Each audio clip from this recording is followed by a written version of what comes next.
To Peter here. Yeah.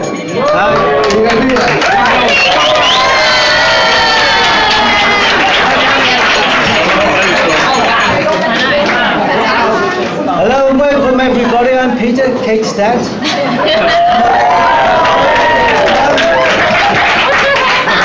It's a great pleasure to welcome you all to the wedding of our lovely daughter and her fantastic husband, and making their day extra special. It was a real tear-jerker, wasn't it? And Michael... Into a gesture of mascara. No, come on. A very special welcome to Jane and Brenda, Michael's parents, for producing such a fantastic young son. And a big thank you to Patrick and Verity for getting them here after their hen nights and stag do's. Oh, I don't think they could ever make it. And as father of the bride, of the privilege of speaking first, I've given you a few insights in Kate's life journey from a little girl to this fantastic day. Kate was a lovely little kid. She was no trouble at all. She was always smiling. She used to wake up singing in the cot every morning. And then, just as Kath and I thought it was about time that we ought to get up and sort her out, we were there playing and chatting with a little group of imaginary friends.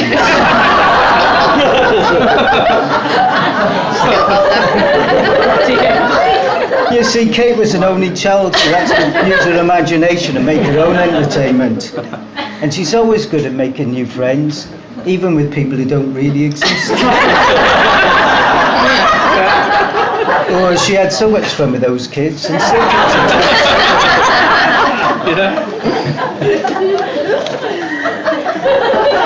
I'd imagine friends too. When she was a little girl, there was nothing she liked more than going down to Wales and staying with her grandparents. Kath's mum and dad, Rita and Ken, and my parents, Pat and Ron. She'd often have little adventures with her cousins, her cute little cousins, Kerry, Lewis and Gary. Give us a wave, Kerry and Lewis. Unfortunately, Gary's not very well, so he can't be here today. And sadly, my father Ron is the only grandparent that Kate's got left with us. There he is. This thing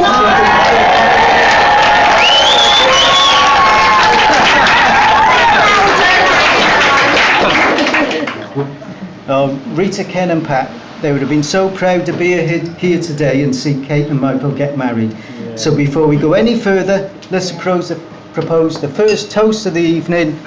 Ladies and gentlemen, raise your glasses for absent friends. Oh.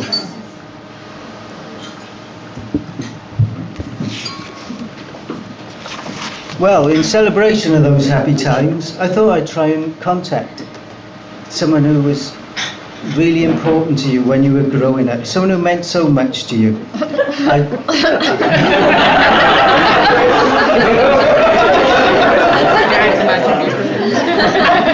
I tried to bring along your first love,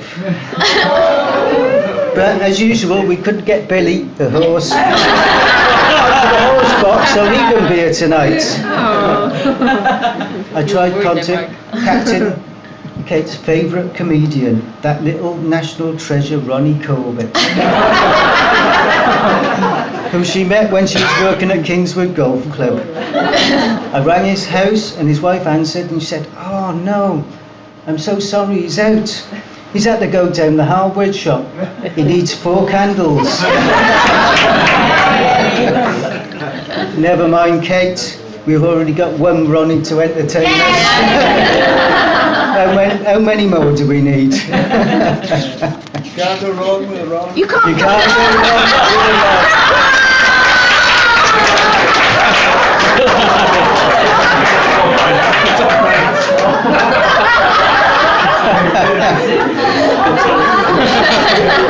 But Kate, I'm delighted to announce that I managed to track down another little chap who was maybe your biggest hero when you were growing up, and he's agreed to come along and make a celebrity guest appearance. So if you can shut your eyes, I'll just go and see if he's ready.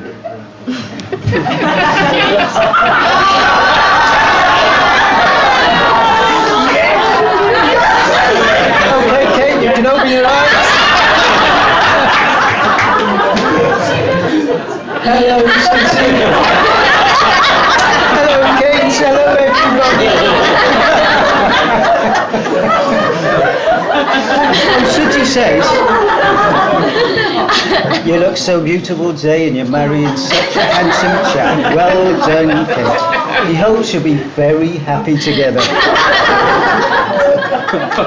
Oh, Sooty says, when you were a little girl and you came to his show all those years ago, you would join in and sing all the songs. You better be singing tonight. Hey! Well, Sooty's getting a bit tired now. But before he goes, he'd just like to thank you for contributing so much to his retirement fund. Sooty mug and plate, Sooty hot water bottle, Sooty pyjamas, Sooty jacket and coat. Oh, the list is endless.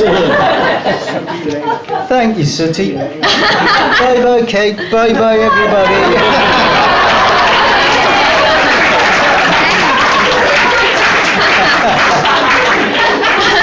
Well, Kate was lucky from a very early age. She knew she wanted to be a nurse, and many of her childhood experiences prepared her for life as a nurse.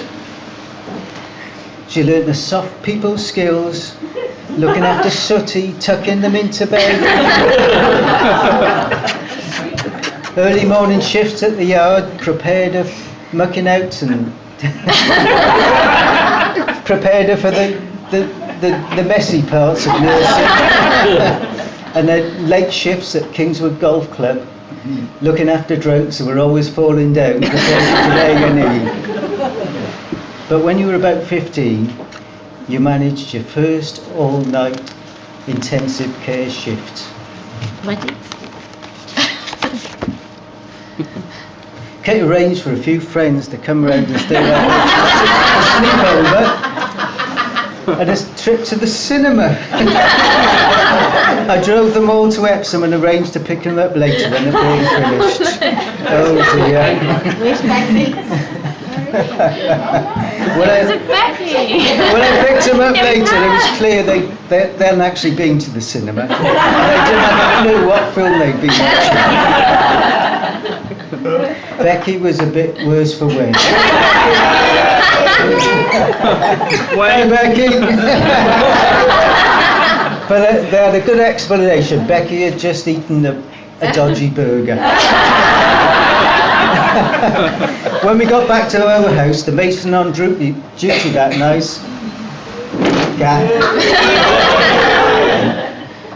said Kate would have to watch over Becky all night long and check her every 30 minutes to see that she was still alive. You feeling better yet, Becky? And then the next morning, Cass sent them out to clean up the car because they made a bit of a mess of it. But the neighbours, they were so impressed, they thought, what a delightful bunch of young ladies. It was Father's Day. Because it was Father's Day. Well, when Michael arrived on the scene, he wasn't so much a knight in shining armour arriving on a white horse. He was more of a knight of the road, as in the AA man.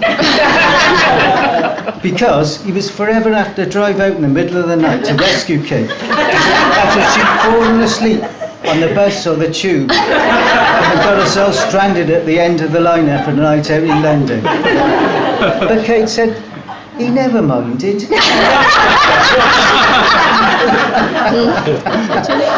Ready?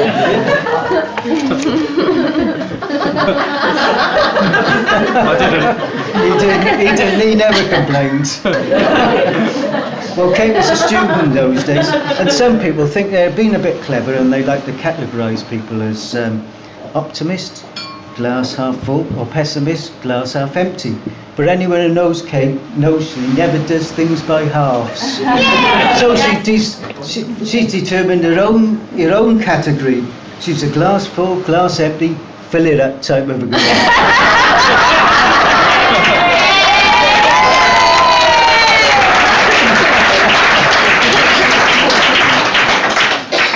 Unfortunately, however much you love somebody, when you live together under the same roof, sometimes little annoying little habits, things you never really notice, can absolutely drive you mad.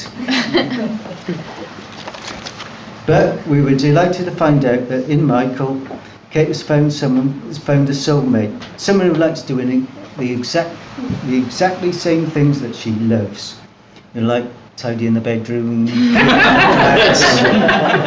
So they never argue.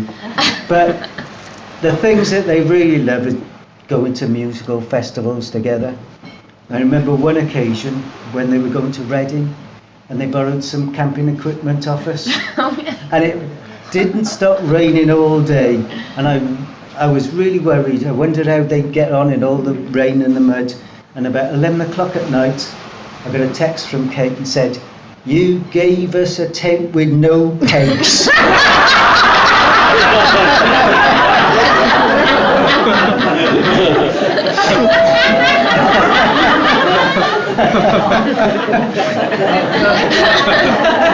They love good food. They love their Sunday roasts with cauldrons of steaming gravy and huge Yorkshires. Ooh. But most of all, they love travelling and adventures. So let's wish them all on. They start on their great happy venture together.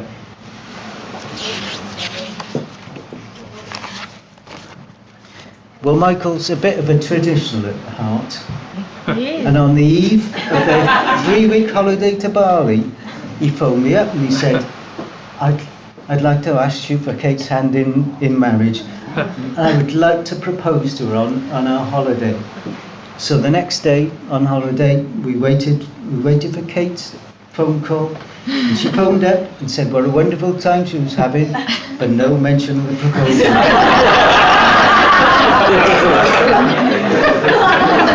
And the next day we waited, and the next day, and the next day, day we waited. But I won't say any more about that because that's Michael's story.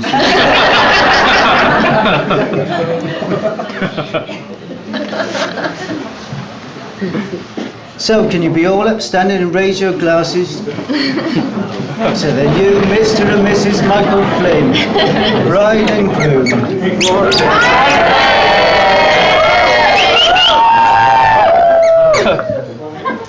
So that's all I have time for, and it's good night from me, and it's hello from him.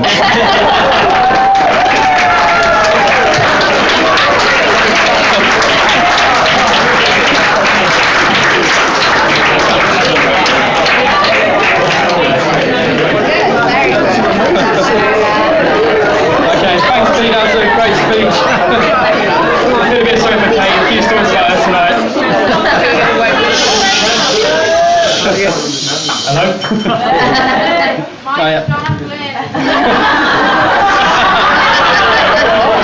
Michael John Flynn. Okay, ladies and gents, I'd just like to let you know what a very special day this is for me. Second only to my stag do. I had a fantastic speech all worked out for today, but now I'm married, my new wife has told me what to say. And sweet. And sweet.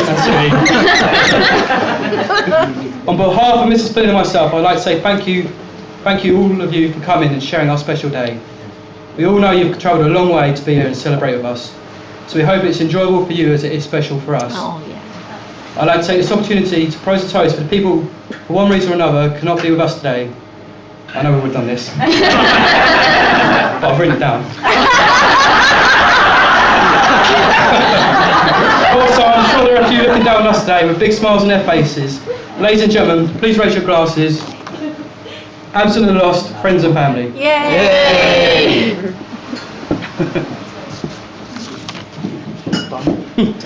Done. Okay, I love you so much and look forward to spending the rest of our lives together. I feel very lucky. Kate is beautiful, kind, Oh. funny, loving, and I'd go on, except I can't actually read her writing.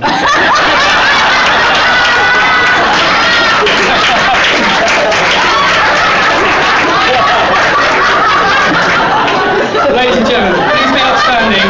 I'd like to propose a toast. My beautiful wife,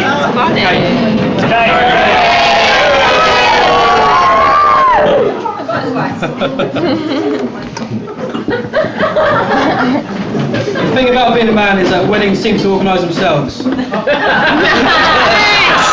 if by magic. Obviously, this is not the case. They take a lot of planning, organising, hard work, and of course, emails. Firstly, I'd like to thank Kate for all the hard work she's put in over the last year or so. Oh. I'd also like to thank Kate's mum and dad, Kath and Pete, for their support and help, and of course, the bunting. Yes. Bunting. I'd like to thank my mum and dad, Jane and Brendan, for your help and support too. Yeah. Why are you laughing? Sorry, it's me. Shut up, Kath. And a great barbecue yesterday. Also, the rest of the family for helping out. Thank you for your help this morning. Oh, thanks. Thank you to all the helpers this morning, led by Katie. Yay. And thank you to the Tunnel Speeches team, putting on a great show for us. Yeah. Without all these people, today would never have happened. And we both thank you from the bottom of our hearts. As Pete was saying before, 2 years ago, Kate and myself went on an amazing trip to Southeast Asia.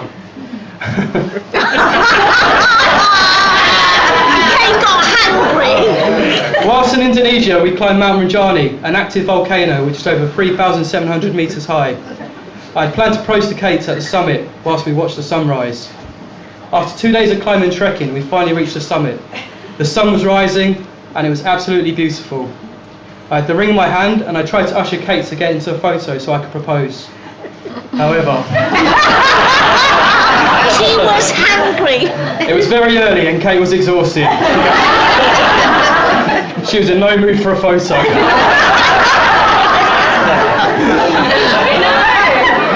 Proposal was postponed.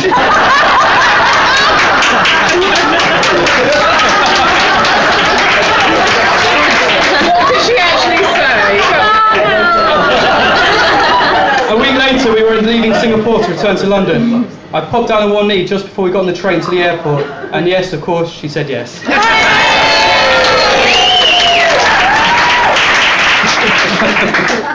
What happened? Kate got me a book which I carry around me everywhere. Don'ts for Husbands. It was published in 1913 and is still relevant today. Let's read a few quotes. Don't nag your wife. If she has burnt the cake or forgotten to sew on a button, she doesn't want to be told of it over and over again. Can't even sew, And Kate. another one, don't forget your wife's birthday, even if she doesn't want the whole world to know her age, she doesn't like you to forget. Oh, It's a good book. that's a good book. Very good book. Luckily, she also bought Don't for Wives. It's also published in 1913, and I have a great quote from the book here. Right. Don't make your husband watch rubbish American TV like Nashville. Instead, put on Sky Sports News. Have a study that one. We love Nashville.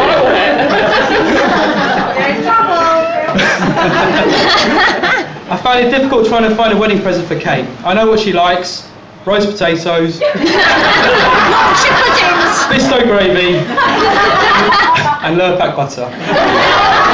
However, these wouldn't be great wedding presents. Then it came to me. Anyone that knows Kate knows that she loves London buses. She gets on them, gets comfy, and then falls asleep. She spends hours on them. She absolutely loves them. Kate has woken up in Wembley, Tottenham, Essex, and even Surrey. With this in mind, I thought there'd be no better gift than an experienced day out, where Kate will be able to drive a London Routemaster bus.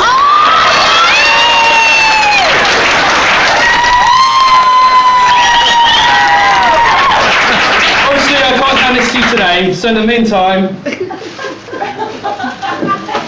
here's a box. There's no Kit Kats in there. Is there any chocolate? No, he's eating. They're gone.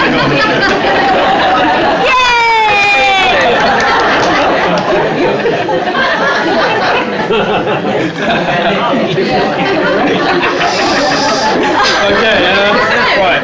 Thank you to ushers David and Nick. David and Nick have done an excellent job today as ushers and amazing friends. Cheers, guys.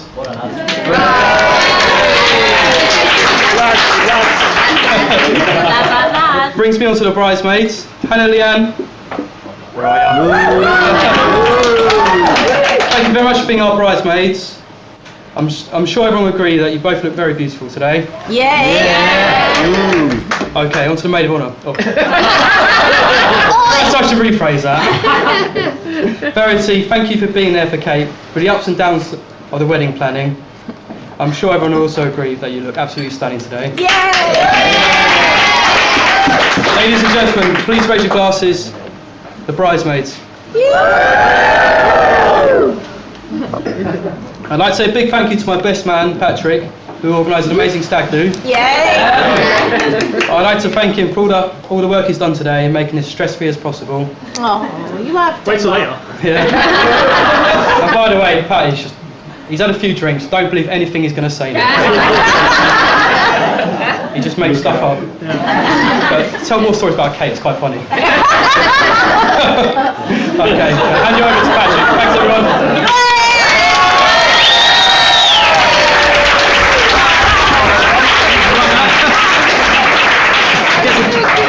You get to drive a bus. Do I really get to drive a bus?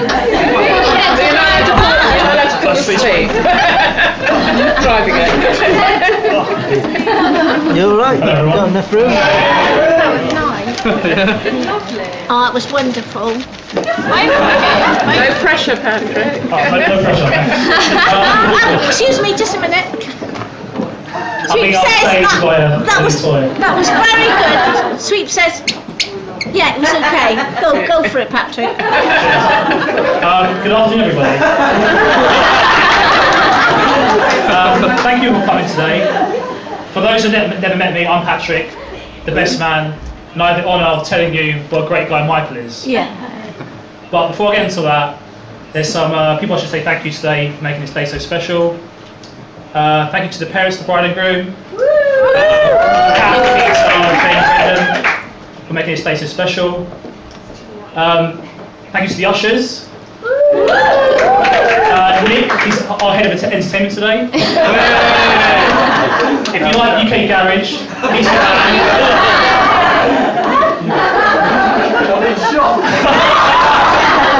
Nick's been shot. David's our MC.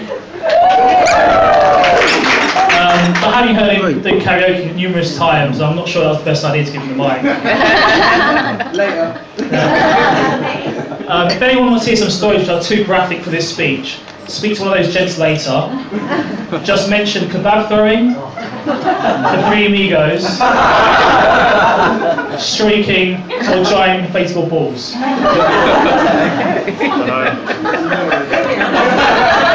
What's going on about? No clue, though. The maid of honour and bridesmaids, Verity, Leanne and Hannah all look lovely today.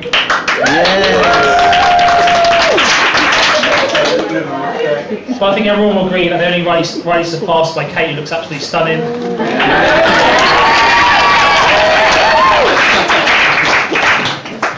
Okay, Michael. Now, to me, you always be Flynn. Yes. But he has a new nickname What's that? that Kate's given him. What's his nickname? Flinny. No. Flynn win. No. What's his nickname, Kate? Mr. Tennis Ball Head. Tennis ball head. That was tennis ball head. Feel it. Didn't hear that tennis ball head. Now, I've been told this is due to his short haircut, Tennis ball attire. Where's the stripes? but I'm not quite sure. And if you stay up later, you might hear it. Because it is your duty to serve your wife. Oh! I don't need too much for a racket. You don't want to hear any calls, please, later.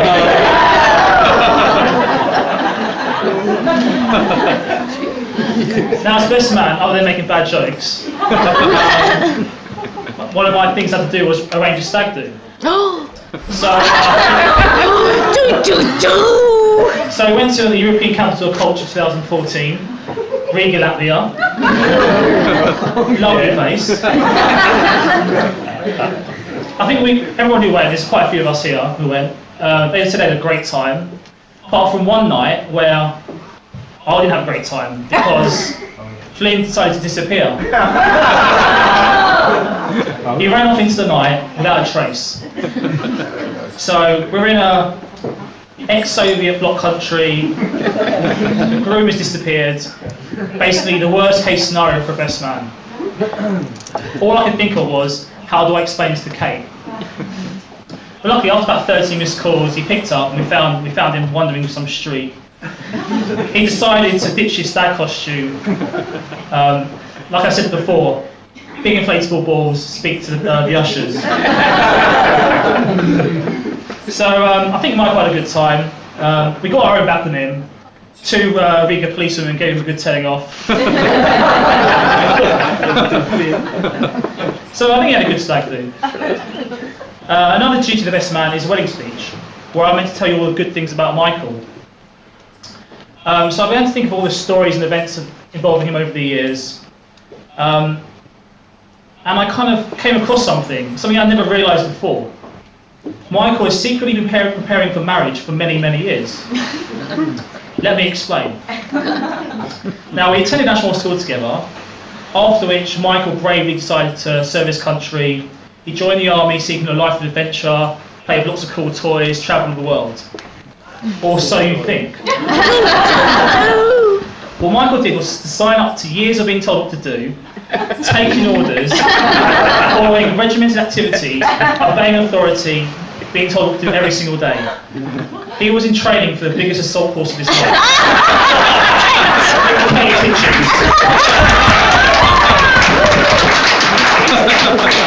There's more. Michael is a proud Spurs season ticket holder. He goes down to White Hart Lane every other week, watches the only team in North London play some of the finest football in the land. Or so you think. Michael has actually been learning how to survive a tough relationship. He's remained extremely loyal to his team every week, even on weeks in which he doesn't score. Which weeks Spurs don't score. So it shows that Michael sticks with his team through the good times and the bad. He's been learning how to be a devoted husband to Kate. Because of this, I know Michael will always be there for Kate. I've been told that when he first asked Kate out over a text message, he was so nervous that she would never text back. But when he did, he had the biggest smile on his face. Oh, it was lovely. Well, they're both still smiling now, and I'm sure they'll be extremely happy for the rest of their lives together. On that note, ladies and gentlemen, could I please ask you to be upstanding and raise your glasses to Michael and Kate? Michael and Kate. Hey! Patrick, that was amazing.